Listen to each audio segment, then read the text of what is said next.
Hare Krishna Krishna Krishna Hare Hare Hare Ram Ram Ram Hare Hare Hare Krishna Hare Ram Ram Hare Hare Hare Krishna Krishna Krishna Hare Hare Hare Ram Ram Ram Hare Hare Hare Krishna Krishna Krishna Hare Hare Hare Ram Ram Ram Hare Hare Hare Krishna Krishna Krishna Hare Hare Hare Ram Ram Ram Hare Hare Hare Krishna Krishna Krishna Hare Hare Hare Ram Ram Ram Hare Hare Hare Krishna Krishna Krishna Hare Hare Hare Ram Ram Ram Hare Hare Hare Krishna Krishna Krishna Hare Hare Lali Kartari Sri Naradev Tukaram Pandharnath Bhagwan Ki Jai Maulvi Gnaneshwar Maharaj Ki Jai Jagat Guru Tukaram Maharaj Ki Jai Sabasantana Mukam Karoti Vachalam Bhagavadrayate Yatrupātamam Vande Paramanandamaruvam Vasudeva Sutam Devam Kamsachanuramatanam Devaki Paramanandam Krishnam Vande Jagadguru Guru Brahma Guru Vishnu Guru Devo Maheshwara Guru Sakshat Parabrahma Tasmai Shri Gurave Namaha Om Namo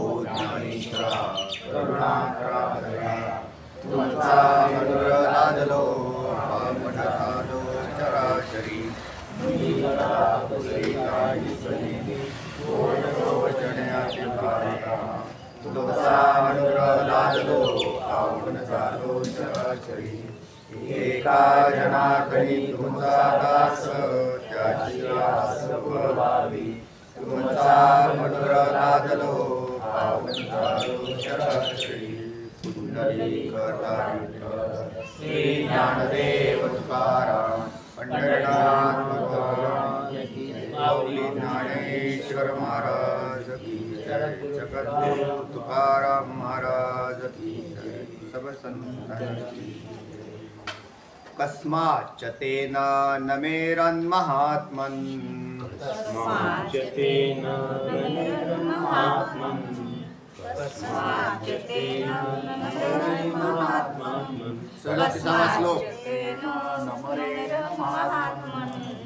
सदतीसावा श्लोक काढला का कस्माच्च तेन नमेरन् महात्मन् कस्माच्च तेन नमेरन् महात्मन् कस्माच्च तेन नमेरन् महात्मन् कस्माच्च तेन नमेरन् महात्मन् गरीयसे ब्रह्मणोऽप्यादिकर्त्रे गरीयसे ब्रह्मणोऽप्यादिकर्त्रे गरीयसे ब्रह्मणोऽप्यादिकर्त्रे गरीयसे ब्रह्मणोऽप्यादिकर्त्रे कस्माच्च तेन नमेरन् महात्मन् गरीयसे ब्रह्मणोऽप्यादिकर्त्रे कस्माच्च तेन नमेरन् महात्मन् गरीयसे ब्रह्मणोऽप्यादिकर्त्रे कस्माच्च तेन नमेरन् महात्मन् गरीयसे ब्रह्मणोऽप्यादिकर्त्रे कस्माच्च तेन नमेरन् महात्मन् गरीयसे ब्रह्मणोऽप्यादिकर्त्रे अनन्तदेवेश जगन्निवास अनन्तदेवेश जगन्निवास अनन्तदेवेश जगन्निवास अनन्तदेवेश जगन्निवास अक्षरं सत् तत्परं यत् त्वमक्षरं सत्तत्परं यत् त्वमक्षरं सत्तत्परं यत् त्वमक्षरं सत्तत्परं यत् अनन्तदेवेश जगन्निवास त्वमक्षरं सत्तत्परं यत् अनन्तदेवेश जगन्निवास त्वमक्षरं सत्तत्परं यत् अनन्तदेवेश जगन्निवास त्वमक्षरं सत्तत्परं यत् अनन्तदेवेश जगन्निवास त्वमक्षरं सत्सत्तत्परं यत् कस्माच्च तेन नमेरन्महात्मन् गरीयसे ब्रह्मणोऽप्यादिकर्त्रे अनन्तदेवेश जगन्निवास त्वमक्षरं सत्सत्तत्परं यत् कस्माच्च तेन नमेरन्महात्मन् गरीयसे ब्रह्मणोऽप्यादिकर्त्रे अनन्तदेवेश जगन्निवास त्वमक्षरं सत्सत्तत्परं यत् कस्माच्च तेन नमेरन्महात्मन् गरीयसे ब्रह्मणोऽप्यादिकर्त्रे अनन्तदेवेश जगन्निवास त्वमक्षरं सत्सत्तत्परं यत् कस्माच्च तेन नमेरन्महात्मन् गरीयसे ब्रह्मणोऽप्यादिकर्त्रे अनन्तदेवेश जगन्निवास त्वमक्षरं सत्सत्तत्परं यत् कस्मात् च ते न नमेरन् महात्मन् गरीयसे ब्रह्मणः अपि आदिकर्त्रे अनन्तदेवेश जगन्निवास त्वम् अक्षरं सत् सत् सत् झाल्यावर असत सत चा त काढला सत नंतर अ निघला तर असत तत्परम यत् सांगा गुंडमावशी सांगतात नको भानगडीत पडा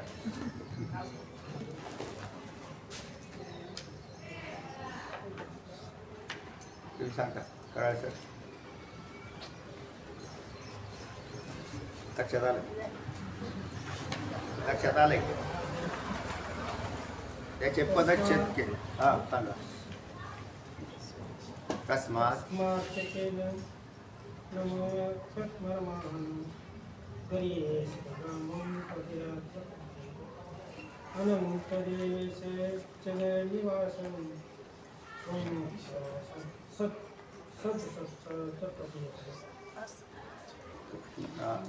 घरी गेल्यास लोक आहेत ना जसे उच्चारले तसे उच्चारत जा जसं आता उच्चारले ना आपण किंवा मग त्याच्यात पाठीमाग परत याच्यातलं पाहून उच्चारत जा याच्यात उच्चारल्याप्रमाणे म्हणजे जसा उच्चार आलाय तसाच निघाला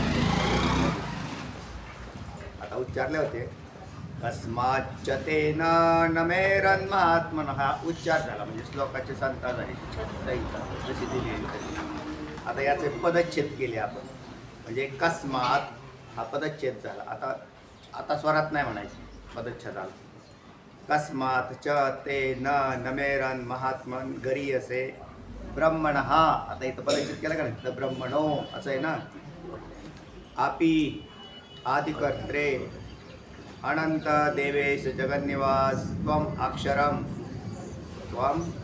अक्षरम सत् असत् तत्परम यत् सांग शिरोळताई ऐका आता ते काय म्हणतात कस्मात् तेन नमे महात्मनः गरीयसे ब्रह्मणः अपि आदिकर्ते अनन्तदेवेश जगन्निवास त्वम् अक्षरं सत् असत् तत्परं यत् बरोबर आहे अकस्मात च ते न नमेरन् अकस्मात का बरे च त्यात आणि किंवा त्याचप्रमाणे येतो त्याचा अर्थ ते म्हणजे आपणाला तुला देवा न नमेस्वर न नमेरन् नमस्कार करणार नाहीत का बरं करणार नाहीत महात्मन हे महात्मन तुला ते सिद्ध पुरुष मागच्या श्लोकाला अनुसरून हा श्लोक आहे बरं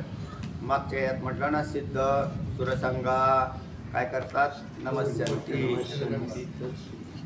नमस्यंती च सिद्ध संघाः असं पद आलं मागं आणि त्या श्लोकाला अनुसरूनच हा पुढचा श्लोक आलेला आहे आणि भगवंताची स्तुती गाणारा असा हा श्लोक आहे हे महात्मन आता देवाला इथे महात्मन या पदाने उल्लेख केलेला आहे म्हणून हे महात्मन हे भगवंता तुला ते सिद्ध महासिद्ध मुनी का बरं ध्यानी आराधणार नाही का तुला नमस्कार करणार नाही गरीयसे कारण तू सर्वश्रेष्ठ आहे गरीयसे पदाचा अर्थ आहे सर्वाहून श्रेष्ठ सर्वश्रेष्ठ या विश्वात सर्वश्रेष्ठ असा काय असेल तर एक भगवंत आहे.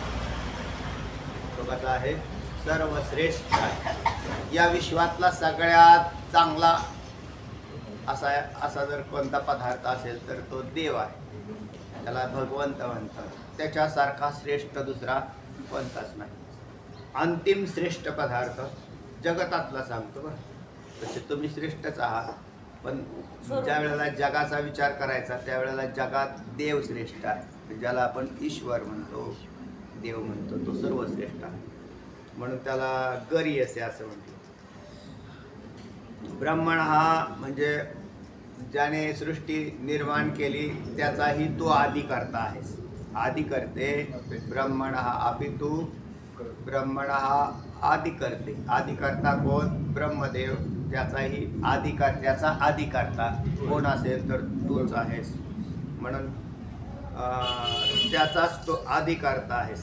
किंवा कर्ता शब्द स्वतंत्र काढून तो त्यांचा आदी, त्यांना जन्म देणारा, जगताला जन्म देणारा, देवांना जन्म देणारा किंवा सर्वांश रूपाने तूच राहणारा, या जगतामध्ये तूच आहेस. कसा म्हणशील तर अनंत.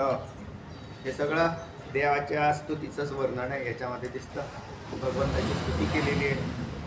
हे अनंत हे पद देवासाठी वापरले. तू कसा आहेस तर अनंत आहेस. देवेश, देवांचा इंद, सगळ्या देवांचा देव असा तू देवादिदेव. तो हा देवादिदेव बरवा. पांडुरंग सदाशिवाचा निज ठेवा. बाप रुक्मादेव 25वा 24वा तत्वा वेगळा. माऊली म्हणतात तसा. देवेश जगन निवास, सगळ्या देवांचं निवासस्थान, जगाचं निवासस्थान, देवाचं नाही. देव आपापच आले त्याच्यात. सगळं जगन निवास, विश्वाचं विश्रांतीचं स्थान कोणतं असेल तर निवास म्हणजे विश्रांती घेतली जाते तिथे. जग जिथे विश्रांती घेतं त्याला निवास असं नाव. आपण कुठे विश्रांती घेतो? जगात. जगामध्ये जगात निर्माण केलेल्या घरात, त्या घरामध्ये बी घर जे आहे कैसे घरात घरकुल केले म्हणजे त्याच्यात शरीराला सुद्धा घरच म्हणतो. शरीरात म्हणजे हा जीव कुठं विश्रांती घेतो? शरीरात. शरीर कुठं विश्रांती घेतं? स्थूल भौतिक घरात. घर कुठं विश्रांती घेतं? जमिनीवर, जगामध्ये. जगत कुठं विश्रांती घेतं? याच्या ठिकाणी म्हणजे त्या देवाच्या ठिकाणी. अशी झाली परंपरा. एकात एक कैसे घरात घरकुल केले. ते अजूनही दुसरे अर्थ आहेत, पण एवढं सांग आपला इथला वर्षावर घेऊ आपण. त्यामुळे जगन निवास हा देवांचा देव, जगताचं निवासस्थान असणारा तू. त्वम म्हणजे तू. अक्षरम अविनाशी. तू कसा आहेस तर अविनाशी तू कसा आहेस. आणि जो सत असता तत्परम, सत असत तत्परम, सताच्या आणि असताच्याही पलीकडे असा तू जो. यत म्हणजे जे सत असत याच्याही पलीकडे आहे असा तो आहे. सगळं वर्णनच झालं का नाही? म्हणून अर्जुनाने भगवंताचं या श्लोकामध्ये वर्णन केलं. आणि त्याला सुरुवात करताना किनार मागच्या श्लोकाची दिली.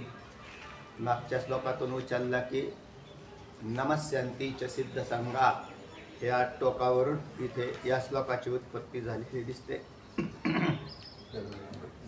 असं म्हटलं मागच्या श्लोकात की स्थाने ऋषिकेश तव प्रकीर्त्या जगत प्रहृष्यत्यनुरज्यते च रक्षांसी गीतानि दिशो द्रवंती सर्वे नमस्यंचित सिद्ध संगा. सिद्ध संघ असे असणारे भक्त असणारे साधक तुला नमस्कार करतात. आणि का बरं करू नये? अस्मात ते का करू नये तर करण्याच्या योग्यतेचा तो आहेच. ज्यांच्या ठिकाणी योग्यता असते त्यांना नमस्कार केला जातो. लौकिक जगतात तसं काही नियम नाही म्हणा.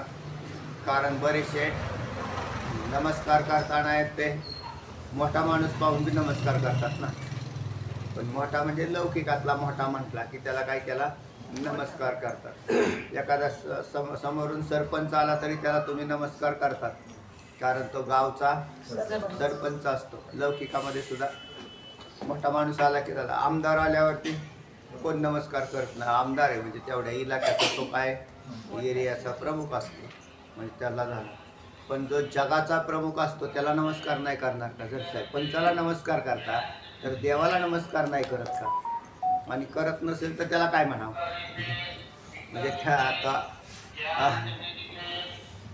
म्हणजे संपूर्ण विश्वाचा जो मालक आहे महात्मन, त्याच्यासारखा मोठा महात्मन पदाचे काय अर्थ होतील? सर्वात मोठा तर तो काय झाला? महात्मन झाला. महात्मन हे पद महात्मानस्तुमां पार्थ दैवीं प्रकृती मात्रिका भजन्त्यनन्य मनसो ज्ञात्वा भूतादिमव्ययम् या श्लोकात मागे येऊन गेलं. महात्मा असं म्हटलं. महात्मानस्तुमां पार्थ दैवीं प्रकृती मात्रिका. जीव हा महात्मा होऊ शकतो आणि हा महात्मन आहे. महात्म्यांच्या वस्तीचं स्थान जर कोणतं असेल तर भगवंत, ज्याच्यात महात्मे विश्रांती घेतात, महात्मे ज्याच्यात अनिश्चित आहेत, ज्याच्यामध्ये सामावलेले असा विश्वाचा महात्मा. त्याच्या एवढा महात्मा कोणच नाही. मग तो स्वरूपाने महान, गुणाने महान, कर्माने महान. त्याचं कर्म जन्म कर्मच मे दिव्यम योमम. दिव्यम असा पद आलाय ना तिथं. महात्मा जन्म कर्मच मे दिव्यम योमम व्यक्ती तत्वतः त्यक्त्वा देहं पुनर्जन्म मामेति सोऽर्जुन. तर त्या महात्मान असा महात्मन देवांचा सगळ्यांच्या पेक्षा श्रेष्ठ असा असणारा असा हा या श्रेष्ठांचा श्रेष्ठ, सर्व श्रेष्ठांचा श्रेष्ठ, ज्याच्यात सर्व सामावलं जातं तो असा. तेव्हा सर्वश्रेष्ठ अशा असणाऱ्या हे देवा महात्मन पदाने सर्वांच्यात सर्वश्रेष्ठ केलं. इथे आपणही पाहिलं की का जगात देव अनेक आहेत पण त्यांना काय विश्वरूप धारण करता येईल का? जगातल्या देवांना नाही तर देवांनी विश्वरूप धारण केलं असतं. ते विश्वरूपाच्या अखत्यारीत राहतात म्हणजे त्याच्या अंतर्गत गेले. देवांना इंद्राला विश्वरूप धारण करता येईल का? नाही करता येणार. इंद्र हा कारण त्याच्याकडे तेवढी मर्यादा आहे त्याच्याजवळ.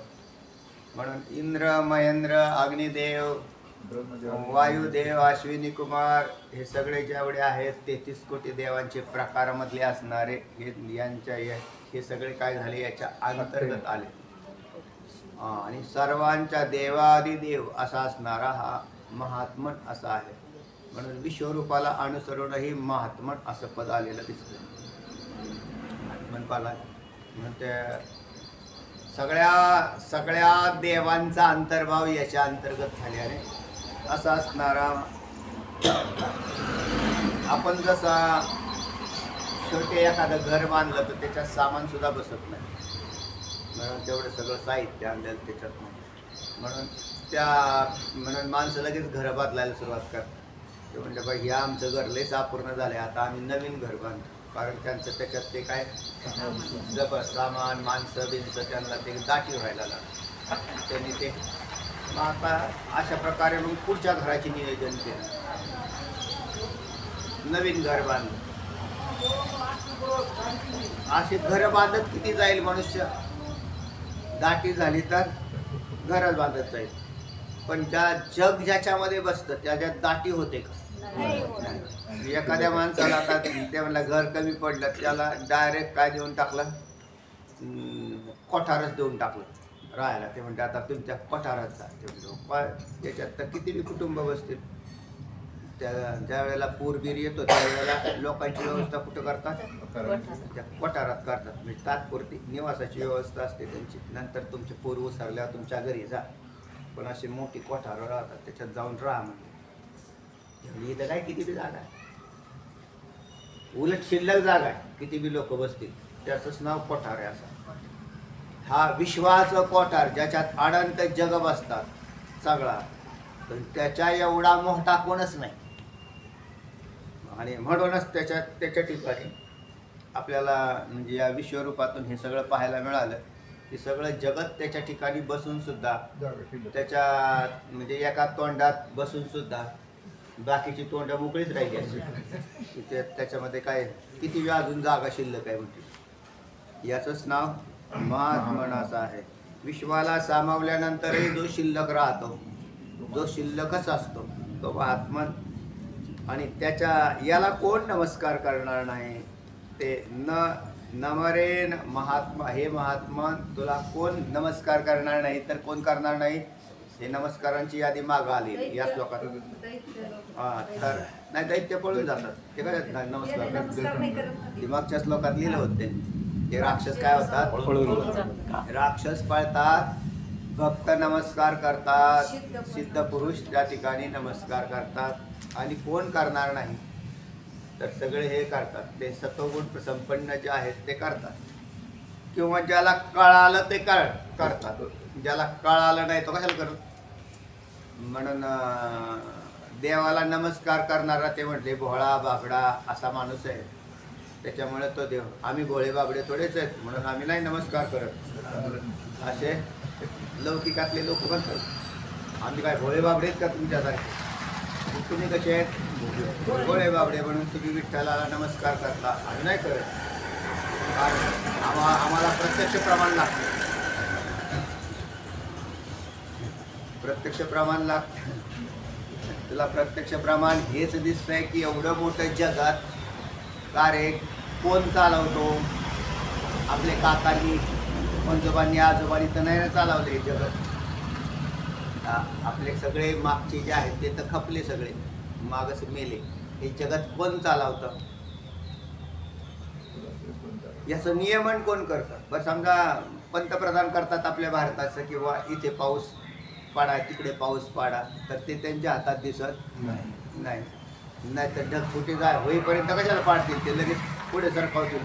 ते म्हणले भिजवणं झाल्यावर जसं आपण वाफ्याला गार मारतो तसं पुढं भिजवत नेऊ ना आपण, जर आपल्या हातात असतं. पण असं झाल्याला दिसत नाही, असं झाल्याला दिसत नाही.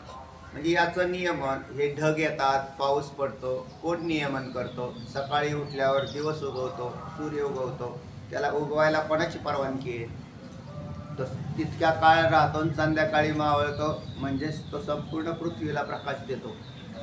आपल्याकडे मावळला म्हणजे तो कायमचा मावळला असा नाही, तर तो खालच्या अर्ध्या पृथ्वीला एका वेळेस येईल. सगळ्या पृथ्वी तर समोर नाही राहणार, पृथ्वी आहे गोल.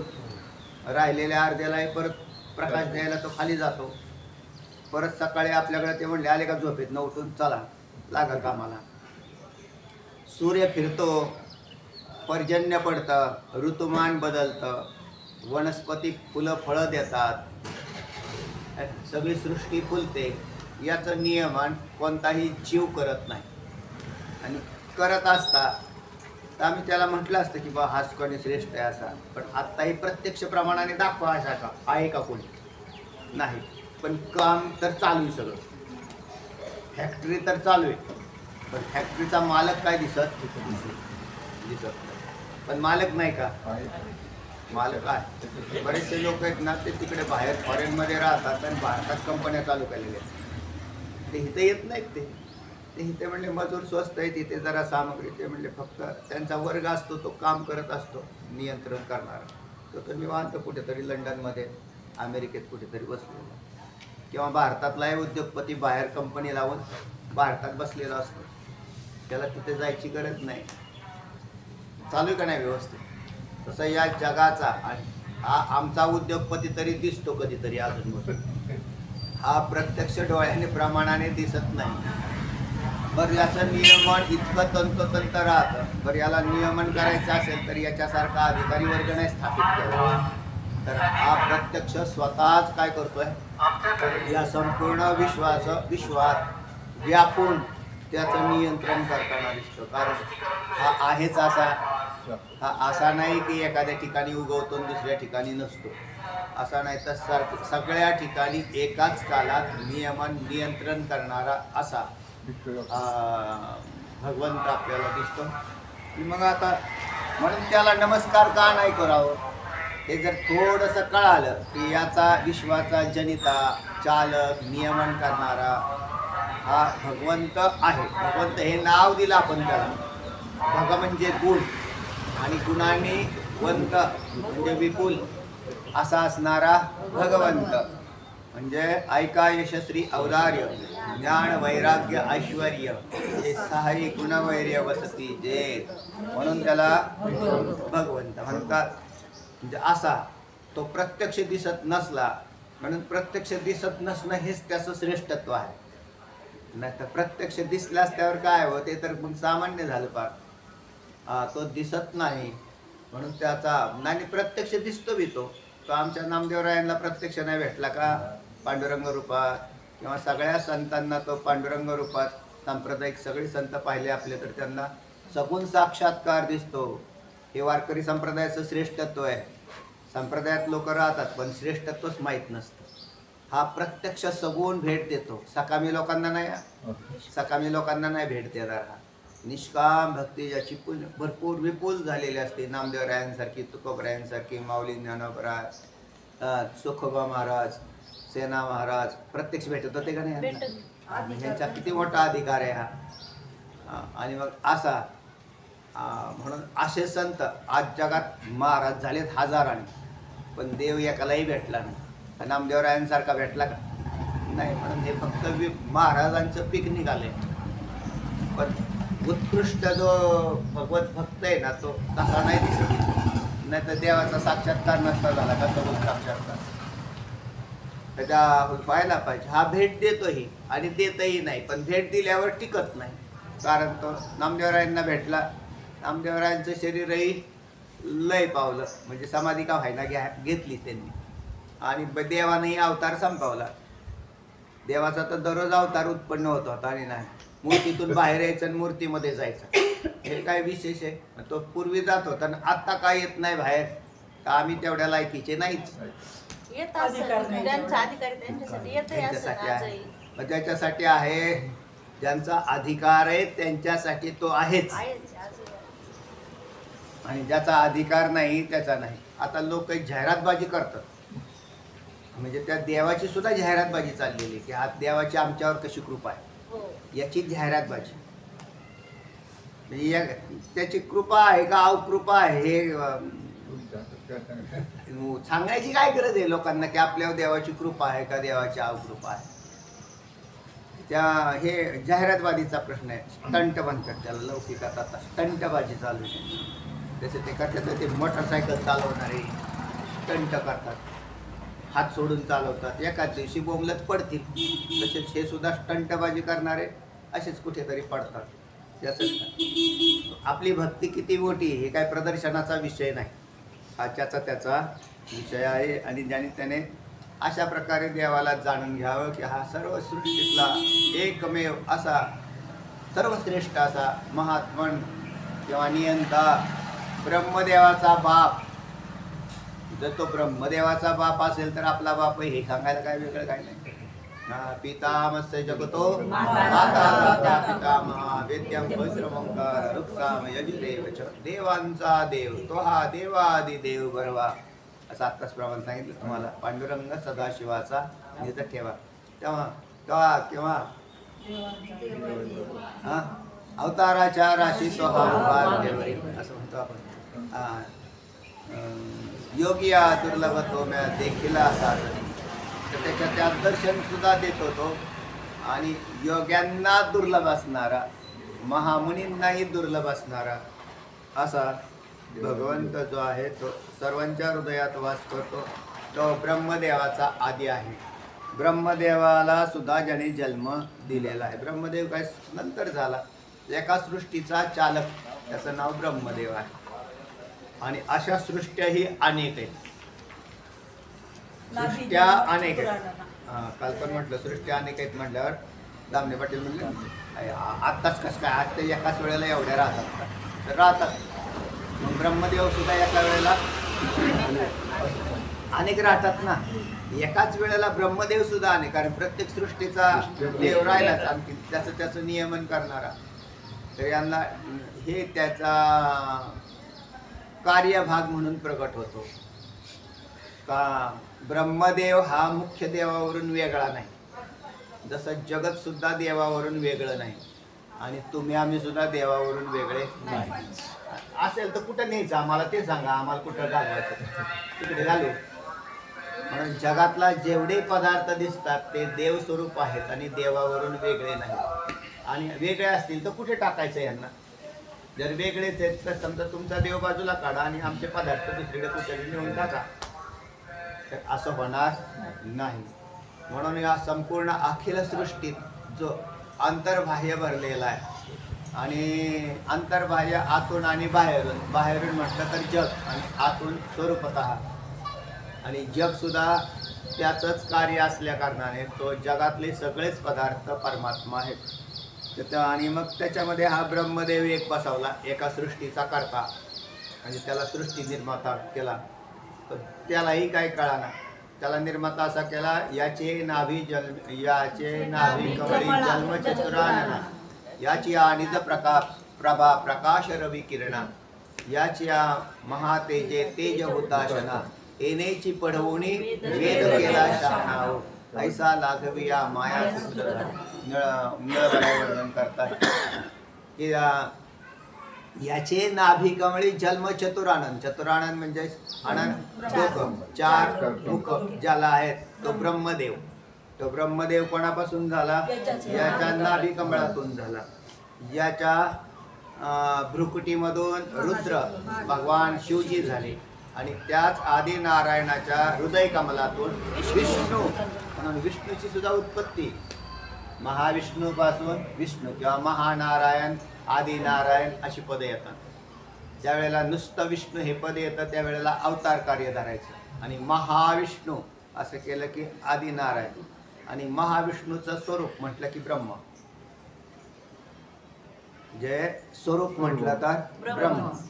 नंतर उत्पत्ती जिथे माया संसर्गात ईश्वर भावाला, ईश्वर भावात महाविष्णू झाले म्हणजे आदी नारायण. आदी नारायण आणि आदी नारायणापासून भगवान विष्णू आणि भगवान विष्णू पासून मग बाकी भगवान विष्णूंचे अनेक अवतार, जसं पांडुरंग हा काय पांडुरंग. आता आपल्याला पूजा करायचं असेल तर पांडुरंग ठीक आहे. आता महाविष्णू कुठे शोधायचे? किंवा वरती जाण्यापेक्षा खालूनही जे परिच्छिन्न छोटा असतं ते पूजेला चांगलं राहतं, म्हणून मूर्तीपूजा आपण सुरू केली. पण विठ्ठल जेवढा मूर्तीमध्ये दिसतो तसा नाही, म्हणजे तेवढाच विठ्ठल जेवढी मूर्ती दिसते आणि त्याची पूजा केली की इतकी परिच्छिन्न पूजा केली.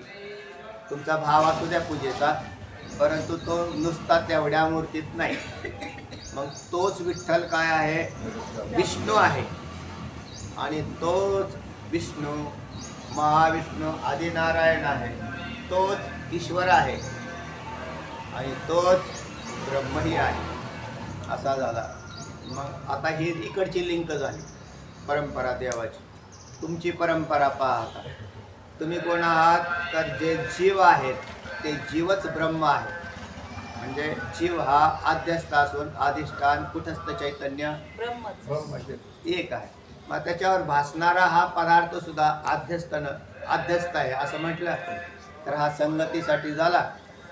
पण वास्तवात जेवढे दिसत आहेत आकार नामरूप हे परमात्माच आहे, नामरूपात्मक परमात्माच आहे आणि अधिष्ठान स्वरूप. मग तुम्ही सुद्धा अधिष्ठान स्वरूप ब्रह्म आहात. मग आता इकडले आपली लयरूप निवृत्ती स्वरूपामध्ये करायची, तिकडे ईश्वराकडे नाही जायचं. म्हणजे जगत निर्मात्याकडे तिकडून न जाता हा जीव स्वरूपता कुठस्थ चैतन्य म्हणजेच ब्रह्म तत्स्वरूप आहे, ब्रह्मस्वरूप आहे. जरी दिसत असतील एवढे सगळे अविद्येने संसर्ग झालेले जास्त, म्हणून मोठा रोग आपल्याला झालेला आहे. अविद्येचा रोग जो झालेला आहे तो सगळ्यात मोठा रोग आहे. पण हा रोग कोणालाच कळत नाही. नाटामध्ये काय म्हटलं? हा मोठा रोग आहे म्हटलं का नाही? हे भवरोगाचे औषध. जन्म जरा तुटे व्याध आणि काही नये बाद करील वद षड वर्गा सावळे रूप ल्यावे डोळा साच वाटरांचा मेळा पदर लागून येते कळा नाममंत्र माळा विष्णू सहस्र तर हे भवरोगाचे औषध म्हणून सांगितलं. म्हणजे या जीवांना रोग झालेला आहे आणि त्याचं नाव आहे भवरोग. त्याच्यातून मुक्त व्हायचं असेल तर तुम्हाला असा देव जाणून घ्यावा लागेल म्हणजे सुटून जाल. हा ब्रह्मदेवाचा बाप पिता असणारा जगताचा आदी करता असणारा असं म्हणते. जगत त्याच्यापासून निर्माण झालं म्हणजे तो आता ज्याच्यापासून ज्याने निर्माण केलं तो त्याचा नियंताही झाला. म्हणून तो जगत नुसतं निर्माण करून सोडून दिलं त्याने असं नाही, तर तो या विश्वाचा अभिन्न निमित्त उपादान कारण होऊन राहतो आणि संपूर्ण जगात प्रवेश करून राहतो. जगतात प्रवेश करून तो नियंता बनलेला आहे. नाही तर नियमन करणं स्वतंत्र राहून नियमन नाही करता येणार. कुंभाराने घट निर्माण केला, मग कुंभार घटाचा नियंता आहे का? नाही. त्याने घट निर्माण केला, उलट काम कुंभाराचाच तपास लागायचा नाही. तो जर मेला तरी घट राहील त्याचा. मग कुंभाराने घट निर्माण केला तसा जगाची निर्मिती या ईश्वराने अशी नाही केलेली. मग भगवंताने जी निर्मिती केलेली जे विश्वाची, तर तो त्याच्यात अंतर्बाह्य भरलेला आहे. अभिन्न निमित्त उपादान कारणही तोच आहे. या विश्वाचा अभिन्न निमित्त उपादान कारण तो. बरं, ईश्वराचं उपादान कारण कोण?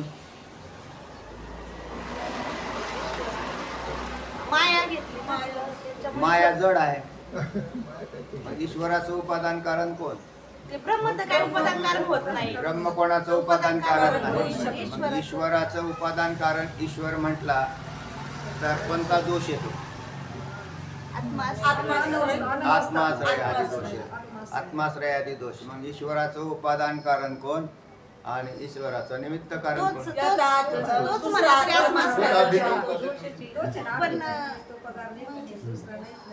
तरी याची सिद्धीच होत नाही.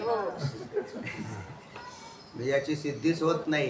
कारण त्याचा तो कसा झाला तर त्याच्यात इच्छा असं म्हटलंय. तिथं काय? इच्छेचा संसर्ग. माया तरी का आली? तर तिकडूनही संगती लागत नाही, फक्त इकडून संगती लागते. म्हणजे आध्यस्थ पदार्थाकडून संगती लागते की ईश्वर आहे. पण ब्रह्मस्वरूपाकडून पाहायला गेला तर संगतीच लागणार नाही. ईश्वर ईश्वराचं कारण होईल का? मग काय करायचं वा? तर ते म्हणते जगत झालं नाही. सगळ्यात तुम्ही नाही तर संगतीच नाही लागत याला. जगत झालं का? जगत झालंच नाही. पण हे जोपर्यंत तुम्ही उलटा प्रवेश करा, तिकडून निघा इकडं ब्रह्मस्वरूपापासून. ते म्हणले आधी कोण आलं? माया. का आली? पहिल्यांदाच सांगा का आली? विश्वात पदार्थच काय? एकच आहे. मग माया आलीच कशी? बर, ते ह्या साधू संतांनी लावली काय? साधू संतांनी संगती लावताना नेनो ब्रह्ममार्ग चुकले उघडे पंढरपुराचे आले, ही संगती देवासाठी झाली. तिकडून समजा अशा प्रकारे आले तरी पंढरपुरा का आले? काय म्हणा नव्हते का त्याला? किंवा ब्रह्मस्वरूपापासून हे विश्व कसं निर्माण झालं याला निळोबरायांनी संगती लावली की एकलेन कंठवेची म्हणून आहे केली निर्माण 14 भवने गगन चंद्र सूर्य मेघ तारा गणे 5 महाभूते भौतिके भिन्न भिन्न हो ऐसा लागविया माया चित्रधार. तर त्या एकलेन कंठवेची ब्रह्माला कंठवत नाही का? एकलेन कंठवेची ही संगती जुळत नाही. कारण असं आहे, सच्चिदानंद स्वरूप असणारा पदार्थ जो आनंद स्वरूप आहे त्याला कंठने हा शब्द प्रयोग होत नाही. त्याला करमत नाही. असं कसं? उलट मला असं वाटतं की कंठवे हा शब्द द्वैतात चांगला शोभतो. एकटा माणूस घरात बसलेला असेल आणि पोरं जरी बाहेर गेलेली असतील तर ते म्हणजे पोरं नाहीत पोरं नाहीत पोरं नाहीत. त्याला पोरं कशासाठी पाहिजेत? करमणूक केला पाहिजे. नुसतं एकटा म्हणून एकट्याला कंठत नाही म्हणजे आपल्याला आपण म्हणतो कंठत नाही याचा अर्थ काय की मन लागत नाही. मन लागत नाही. याचा अर्थ म्हणजे आत्म्याला मन आहे का असं झालं थोडक्यात. ब्रह्माला मन आहे का? संगतीच लागत नाही त्याला काय का? आता कंटात म्हणजे आपल्यालाच झालं ना, जीवाला आपल्या घरात बसून राहिला आता कस काय काय लयच हे झाले काय बोर झाले आपल्या भाषेत. कंठत नाही म्हणजे काय की मन लागत नाही. मनच लागत म्हणजे बोर झालं. त्याला ते मग ते म्हणतो की आता एकटाय म्हणूनच त्यांनी लग्न केलं. एकट्या माणसाने काय करत बसावं, त्यांनी लग्न केलं. मग आता दोघं झाले, दोघाचे 10 झाले तर ते म्हणले हा ठीक आहे. ते म्हणले बा तुम्ही चिंतन करा, ब्रह्मस्वरूपाकडे जा, काय करा एकटे व्हा. म्हणजे मग हे तर आम्ही पहिलेच एकटे होतो, त्यावेळेला कळत नव्हतं. आता तुम्हाला ब्रह्मस्वरूपाकडे जायचं असेल तर एकटेच व्हावं. म्हणजे आता एकटे झाले आणि तत् चिंतन करून तत् स्वरूप झाले. ते म्हणजे बघ ऐका नाही, तो जीव हा ब्रह्मरूप झाला. तिथे जाऊन जर कंठत नसेल तर मग इथे राहिलेलं परवडलं. ते म्हणजे तिकडे गेल्यावर काय होत नसेल, करमत नसेल तर मग इथं राहिल्यावर परवडलं. तर चला ही एक संगती सांगायची असते फक्त. तर वास्तविक याला तशी संगती नाही. म्हणून ब्रह्मस्वरूपाच्या ठिकाणी माया कशी आली याला उत्तर नाही. आली तर आली हे आमच्याकडून मानायची. ज्या अर्थी तुम्ही आहात त्या अर्थी अविद्या आहे, ज्या अर्थी तुम्ही आहात त्या अर्थी जग आहे, आणि जग आहे तर माया बी आहे, माया आहे तर ईश्वर आहे. जमलं समीकरण. इकडचं इकडं घेतलं, तिकडे हात नाही लावायचा, इकडे हात लावायचा जायचंच नाही. इकडे काय करायचं तुम्हाला कुठं नाही ते करा. नाही म्हणा शिव. म्हणून वास्तविक आणि त्या ब्रह्मस्वरूपाच्या ठिकाणी कोणत्याही प्रकारचा वाचक भाव संबंध लागतच नाही. त्याच्यामुळे त्याच्या ठिकाणी म्हणजे त्याच्या ठिकाणी आमका आलं हे म्हणणंही संभवत नाही. फक्त केवळ संगती आपल्याकडून लागते या विश्वाची. आणि मग ती संगती मग आम्ही कधी मायेच्या संसर्गात आलो, मग ते तुमचं तुम्ही शोधा. ते म्हणजे मग कधी आले तर अनादी. तुम्ही कधी आले? अनादी. तुम्ही केव्हापासून? अनादी. अनादी आले तर आम्ही अनादी, तर मग जगत अनादी. तुमचं कर्म अनादी कालापासून करत आलं. त्या मग हे कर्माचा नियंता ईश्वर अनादी. ईश्वर कसा झाला? मायेपासून झाला. कारण नियंता त्याला मानायचा असेल तर परत त्याला शुद्ध सत्वगुण प्रधान माया मानावी लागेल. अनादी झाले का नाही? एवढे सगळे अनादी. तिथे हे म्हटले परत शंका आली की का महाराज 6 पदार्थ अनादी सांगितले तुम्ही. ब्रह्म, अविद्या किंवा माया, जीव, ब्रह्म आणि मायेचा संबंध, जीव, ईश्वर, पाचांचा परस्परात भेद, 6 पदार्थ अनादी झाले. जगत प्रवाह रूपाने अनादी 7वं. एवढे अनादी झाले तर इतके अनादी असतात. आणि एवढे अनादी झाले तर एकाचाही अनादित्व सिद्ध होणार नाही. द्वैतापत्ती येऊन एकाचाही अनादित्व सिद्ध होणार नाही. मग ते म्हणले एवढे सगळे नसून एकच पदार्थ अनादी आहे आणि ते आहे ब्रह्म. म्हणून मूळ ब्रह्मस्वरूप ब्रह्मच आहे. त्याच्या संगत्या जरी भिन्न भिन्न कोणी सांगितलेल्या असतील तरी त्या संगतीसाठी आहेत केवळ. म्हणून आध्यस्थाकडून अधिष्ठानाची संगती जुळते, पण अधिष्ठानाकडून आध्यस्थाची जुळत नाही. काय झालं? आध्यस्थाकडून अधिष्ठानाची संगती जुळते, पण अधिष्ठानाकडून आध्यस्थ कसं झालं ही संगती जुळत नाही. मग याला तुमच्या पद्धतीने मग तिकडून जुळत नाहीच. आणि याचंच नाव ब्रह्माच्या ठिकाणी जगताचा अत्यंत अभाव आहे. अत्यंत अभाव ही संगती योग्य. तिकडून बोलाय गेला तर तिकडून एवढंच म्हणायचं अत्यंत अभाव. पुढचं बोलायचं नाही. पुढचे बोलला तर मग त्यावर काय येईल? दोष तयार होईल. एवढं तुम्हाला कळालं तर वेदांत शास्त्र कळा.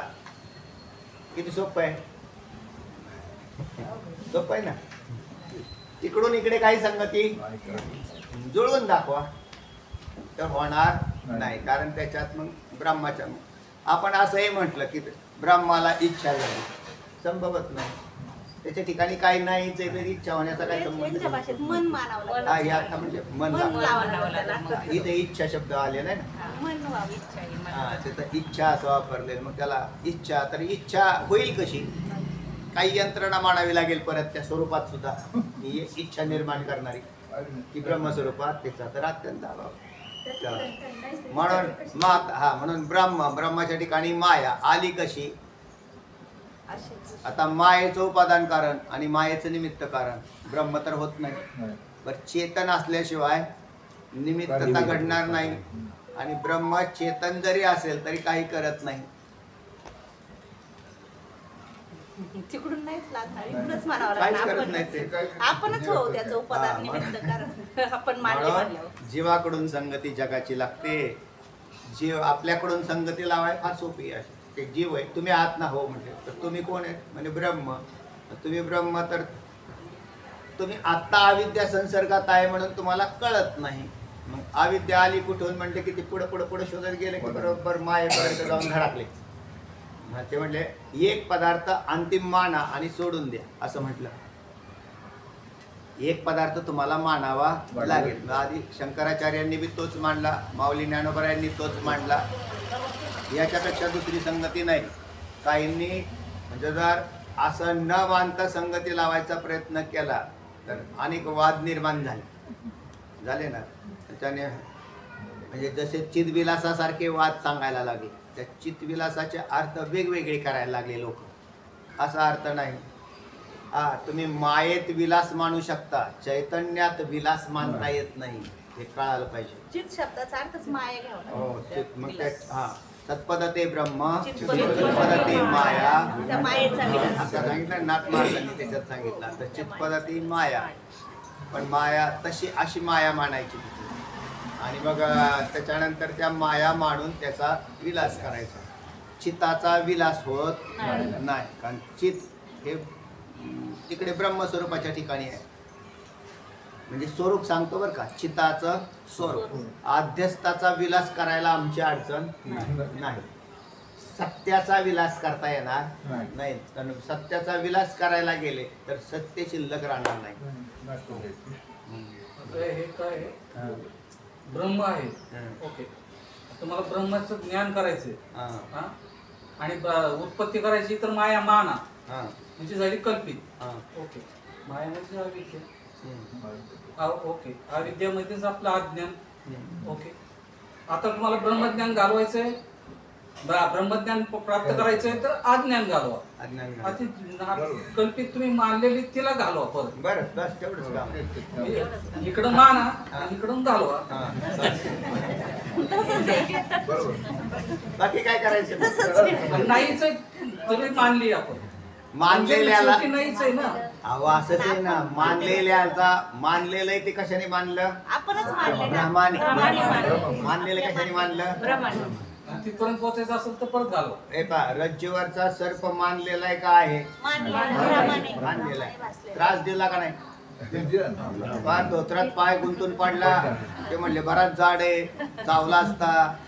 ते म्हणले मग का हो, हे ते लागलं कसं काय तुमचं? ते काय धोत्रात पाय गुंतून पडलो. म्हणजे कसं काय पडले? मोठा आडवा आला रस्त्यात. आडवा नाही आला, हा रस्त्यात चालला होता. त्याचा अचानक नजर गेल्यावर ते म्हटलं बापरे बापरे. म्हणले किती पडले आणि पाय लागलं. खऱ्या सापाने त्याला जखमा झाल्या, लागलं, धोतर फाटलं का खोट्या?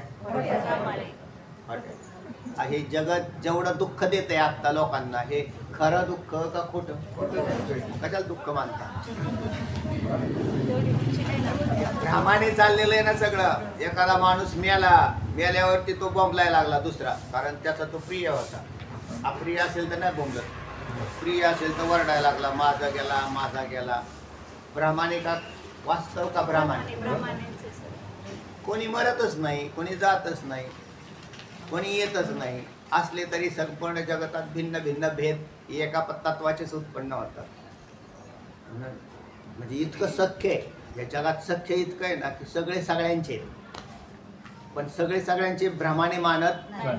आपले आपले मानतात. आणि जेवढा दुःख कशात आहे? भेदात दुःख आहे. ब्रह्मस्वरूपात दुःखाचा अभाव आहे. झालं, संगती सुटली. म्हणून भ्रमाने वाचणार हे जगत आणि तेच दुःखाला कारण होतं ते अविद्येने होतं. अविद्या गेले की तो जीव मुक्त होतो, अशी संगती. पण आपला मूळ विषय असा होता की त्याच्यापासून झालं असं जर म्हटलं तर किती दोषारोप आला, तर त्याच्यापासून काहीच होत नाही. झालं तर भ्रमानेच झालं असं म्हणावं लागतं सगळं. तेव्हा ब्रह्मदेव, ज्या ब्रह्मदेवच्या जगात राहत होते, जगत हे सगळंच काय आहे? भ्रम आहे. भ्रम, सगळा अख्खा भ्रम आहे. तेव्हा चला, पण मग आता हे अर्जुनाला कळालं की तुझ्यापासून सगळं झालं असं कळालं इथे. आणि तू कसा आहेस? अनंत, अनंत स्वरूप आहेस. अर्थात तुला अनंत म्हणजे देशाची मर्यादा नसते, त्याला अनंत पद येत. ज्या देशाची कालाची मर्यादा आली नसेल त्याला नित्यपद येत. हा, आणि ज्याला वस्तूची मर्यादा नाही त्याला अद्वय पद येत. हे तीन अखंड अद्वय पद येतं. म्हणजे सगळ्या वस्तूत आहे तो अद्वय, जो सगळ्या कालात आहे, म्हणजे कालच त्याच्या पोटात राहतो, तर तो नित्य. आणि ज्या वेळेला अनंत हे पद कशावर आलं? देश मर्यादित नाही, देशाची मर्यादा नाही. त्याचं नाव काय? अनंत. अनंत आहे. याला म्हणून देश नाही. देश काल वस्तू भेद मावळला, आत्मा निर्वाळला विश्वास, असं तुकोबराय म्हणतात. अनंत असणारा हा परमात्मा देवेश. आता वर्णन करायचं असेल तर त्याचं वर्णन तसं करावं लागेल. हा देवेश, देवांचा देव, ईश, सगळ्या देवांचं नियमन. ईश म्हणजे नियमन करतो त्याला ईश म्हणतात. आणि देवेश हा पद आलं तर देवांचं नियमन म्हणजे देवांचंही नियमन केलं जातं. हो, देवांचं नियमन केलं जातं. देवांचं नियमन ज्याच्याकडून होतं, कारण देव काही नियमन करतात ते पार्टनी, काही ठराविक ठरलेला त्यांच्याकडे जेवढा अधिकार आहे त्यांचाच करतात. त्या ह्यांचा जसा असं म्हटलं अध्यात्म, अधिदैव, अधिभूत असा भाग केलेला आहे. अध्यात्म, अधिदैव आणि अधिभूत. हा, म्हणजे नाही, इथला विषय सांगतो ना तुम्हाला. विचारसागरात काय झालं तुम्ही तिकडले सांगू राहिले, मी विचारसागर सांगतो. अध्यात्म, अधिदैव, अधिभूत. इंद्रिय, इंद्रियांची देवता आणि तो भोक्ता, अशी त्रिपुटी लावली ना. विषय भोगकालामध्ये त्रिपुटी असते. जर ती देवता त्या विषय भोगकालात उपस्थित नसेल तर त्या भोक्त्याला भोग होत नाही. विचारसागर वाचा. त्याला भोग होत नाही. म्हणजे ती देवता, जसं आता हाताची देवता चंद्र आहे, बरोबर आहे. हाताची देवता कोणती आहे? विष्णू आहे का? पायाची विष्णू. आणि हाताची मनाची चंद्रमा आहे, बरोबर. आणि हाताची देवता इंद्र. हाताची देवता इंद्र आहे. मग आता हाताने जर आपल्याला काही काम करायचं ठरलं तर तिथे इंद्र देवतेची काय लागेल? कृपा. म्हणजे त्याच्यात सहभाग असेल, कृपा असेल तर ते होईल. चक्षुरेंद्रियाची देवता कोण आहे? सूर्य. डोळ्यांनी पाहायचं असेल तर त्या देवाची काय लागेल आपल्यावर? कृपा. पण मग हात बंद पडले आहे ना, म्हणजे इंद्र देवतेचं काम बंद पडले, इंद्र देवतेची अवकृपा असेल तर सूर्यदेवता हाताच्या कर्मामध्ये कृपा करणार किंवा विष्णू देवता पायाच्या त्याच्यात त्याचा सहभाग त्याच्यामध्ये आला की हातामध्ये सहभागी नाही होणार. म्हणजे प्रत्येक कर्माची जी देवता आहे, ते ज्या इंद्रियाकडून जे कर्म घडतं त्या कर्माच्या ठिकाणी जी देवता आहे त्या देवतेची काय लागेल? कृपा लागेल असा. म्हणून त्या देवतांच्याकडे बरोबर आहे ना, बुद्धीची देवता बृहस्पती आहे ना. अशा सगळ्या देवता दिलेल्या आहेत विचारसागरात, पाहून घ्या. प्रत्येक इंद्रियाच्या, कर्मेंद्रियाच्या, याच्या मनाची देवता चंद्रमा, बुद्धीची बृहस्पती, अश्विनी कुमार, घ्राणेंद्रियाची इंद्रियामध्ये घ्राणेंद्रियाची अश्विनी कुमार, रसनेंद्रियाची वरुण देवता, है ना. हो. चक्षुरेंद्रियाची सूर्यदेवता, त्वगेंद्रियाची वायू वायुदेवता, श्रोत्रेंद्रियाची दिशाभिमानी दिशाभिमानी. दिशाभिमानी देवता. तर अशा देवता सगळ्यात तुम्हाला मिळतील. आता त्या त्या देवतेला त्याच्या हद्दीपर्यंतच काम करता येतं, त्याच्यापेक्षा जास्त करता येत नाही. पण मग त्या जरी असतील तर म्हणून या सगळ्यांचं नियमन करायचं असेल असं म्हटलं. या देवत्याने त्या एखाद्या देवतेने अवकृपा केली तर मग आता एवढ्या सगळ्या देवतेंची पूजा करत बसावी का? नाही. तर म्हणून एका मुख्य देवाची पूजा केल्यावर त्याच्या अखत्यारीत सगळ्या देवांच्या पूजा होतात. आणि मुख्य देवाची पूजा केली नाही, एका देवाची पूजा करत बसली तर काय होईल? तर काय होईल? तुम्हाला ती देवता कदाचित प्रसन्न होईल तुमच्यावर, पण बाकीच्या देवतांचा प्रकोपच आहे आणि मुख्य देवापासून वंचित आहे. म्हणून त्याच्यासाठी एका मोठ्या देवाची भक्ती करावी लागेल. आणि मोठा देव परमदेव हा देवादिदेव हा आहे परमात्मा विठ्ठल आहे. म्हणून याची भक्ती आम्ही सांगितली. त्या ज्याच्यामध्ये मी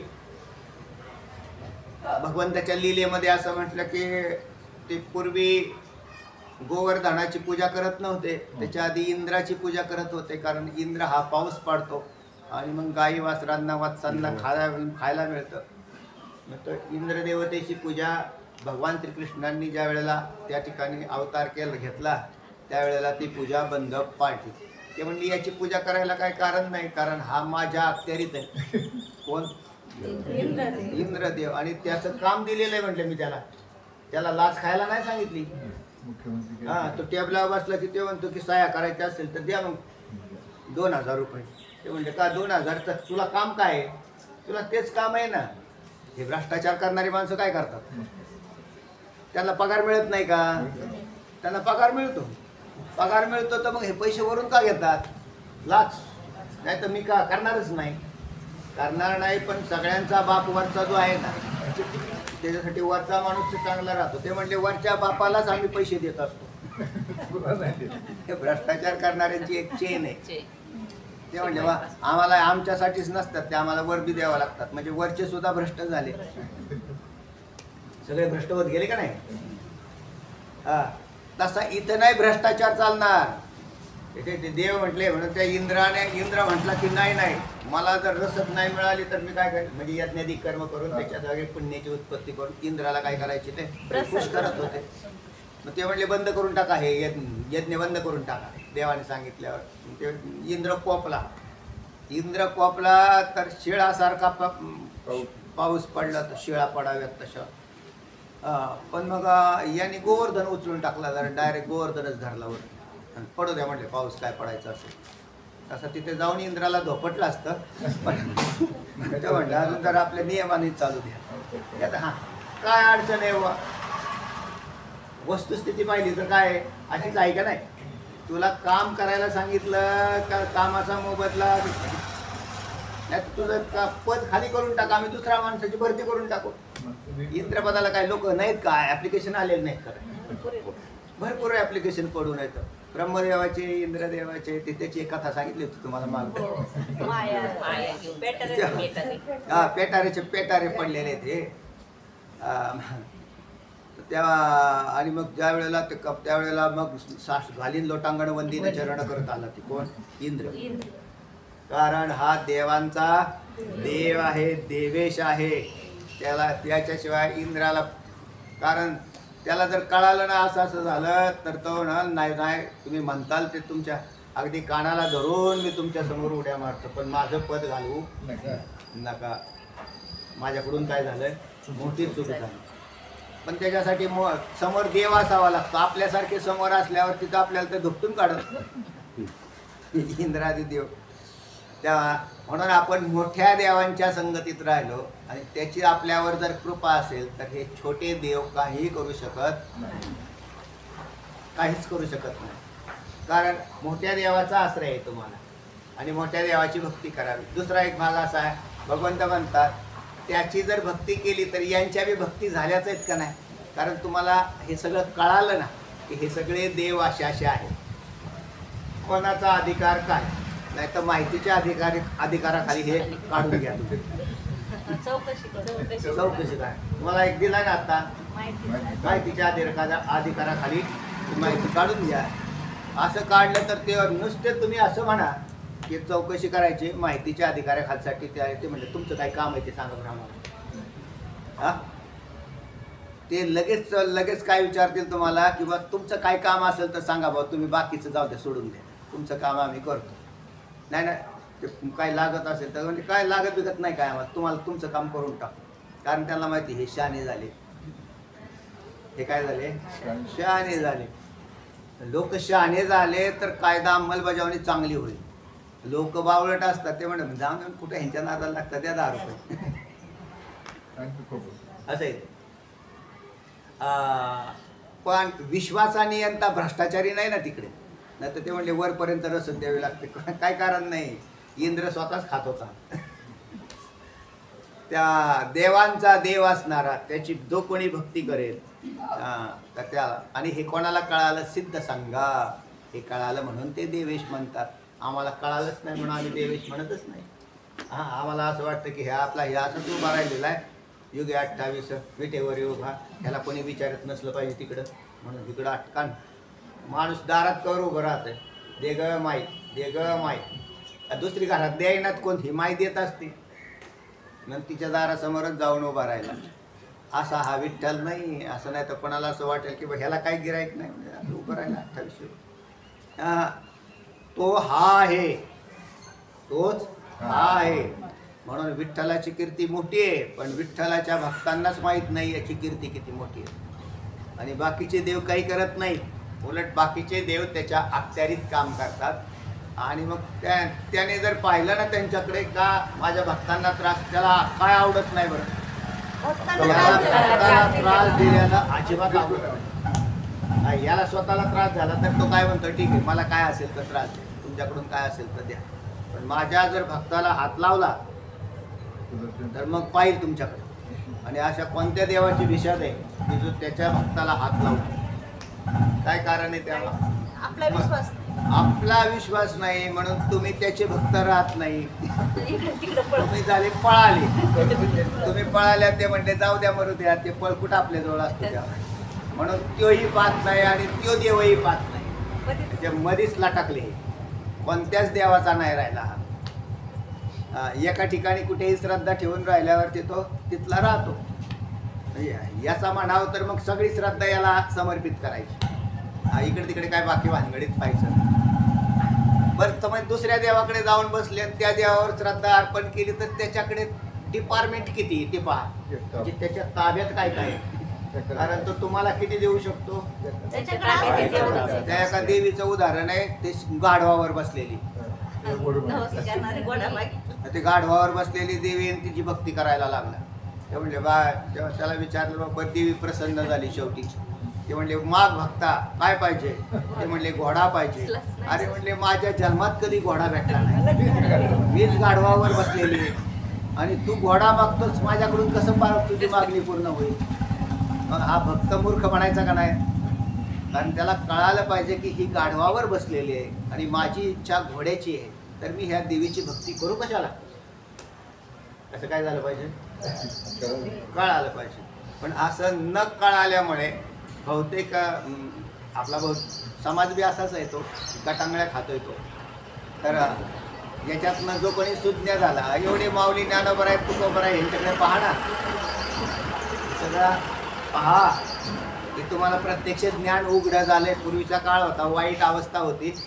मागच्या काळात जन्म झाले असते तर आपल्याला ज्ञानेश्वरी कळाली नसती, काय डोंबाल कळाले असते काय ना. आता आमच्या समोर आले कारण आपले जन्म झालेलेच आहेत मागं बी, पण त्यावेळेला कुठं आपल्याला काय कळत होतं यातून. मागच्या जन्मात जर असेल मानवाचे बी शरीर असतील तरी कुठं काय डोंबाल कळालं त्यातून.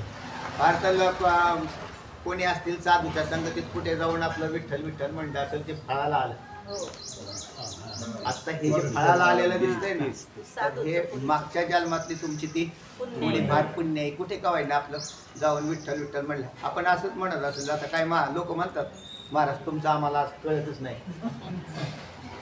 पुराण सांगणाऱ्याचे पुराणिक वेगळे राहतात. पुराणातल्या कथा काय सामान्य त्याला शास्त्र कुठं कळतं तेव्हा, म्हणून ते शास्त्राकडे फिरत नाही. पण पुराणात बसणाऱ्यांचं तरी वाया गेलं का?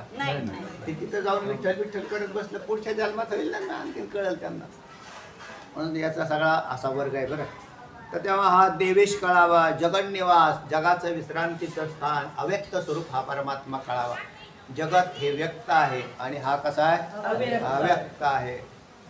तर संपूर्ण भूत मया ततमिदं सर्वं जगद व्यक्तमूर्तिना मत्स्थानि सर्वभूतानि न चाहं तेषु वस्थितः. फार चिंतनीय विषय आहे तिथं बी. असा जगन्निवास त्वम अक्षरम, तू कसा आहेस, अक्षर स्वरूप आहेस, अविनाशी.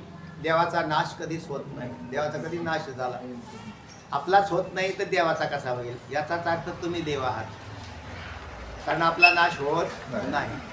आणि ज्याला मी शरीर म्हणतो, हे शरीर उत्पन्न होतं आणि नाश पावतं. थोडंसं का जेवढ्या आयुष्य जेवढं प्राप्त झालेलं आहे आणि जेवढं या शरीराकडून कर्म घडणार आहे तेवढं घडणार आहे.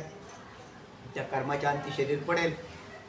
पण मी या शरीरात तोपर्यंतच राहणार आहे की जोपर्यंत या शरीराचं कर्म माझं चालू आहे तोपर्यंत राहील. पण मग ते शरीर या विश्वातले भोग भोगण्यासाठी न वापरता भक्तीसाठी वापरलं तर चांगलं आहे. कारण भोगासाठी वापरलं तर जीव भोगात आकृष्ट होतो आणि त्याच्यात नाश होतो. आणि भोगावरून पराग झाला, विन्मुख झाला, तो भोगांपासून विन्मुख झाला तर देव स्वरूप आहे. एका बाजूला देव आहे आणि दुसऱ्या बाजूला भोग आहे. जीव देवाला टाकून देतो आणि भोगाला आकृष्ट होतो, म्हणून तो तत्स्वरूप होत नाही, भगवत स्वरूप होत नाही. कारण तर मग तिथं अविद्येने त्याला भोग आवडतात. जर भोग आवडत असेल तर अविद्येचं काम जोरात चालू आहे असं समजावं. तिथं काय मरण नाही, त्याला फॅक्टरी चालूच आहे तिची अविद्येची. कारण ह्या जीवाला काय आवडतात, भोग आवडतात. आणि असा भरपूर मोठा भाग याच्यातच गेलेला आहे. भरपूर सगळे जास्तीत जास्त लोक भोगाला प्रिय मानणारे आहेत. भगवत भक्ती बी करतात आणि भोगही प्रिय मानतात, असा वर्ग फार मोठा आहे.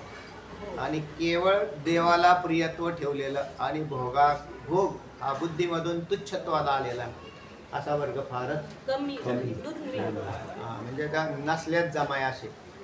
आणि मग बाकी जगत तर सगळं भोगाने विपुल आहे आणि जीव सुद्धा भोगप्रधान आहेत. यांचा देवाशी कुठेही संबंध नाही. हा वर्ग सगळ्यात मोठा आहे.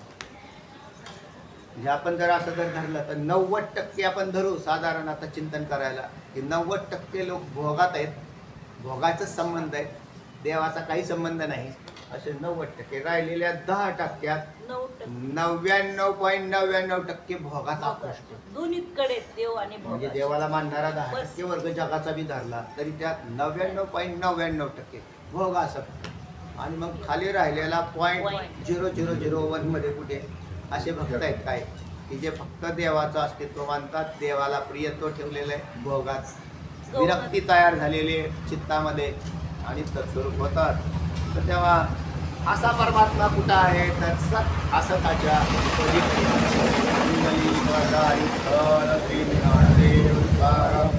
पंढरीनाथ भगवान की जय. माऊली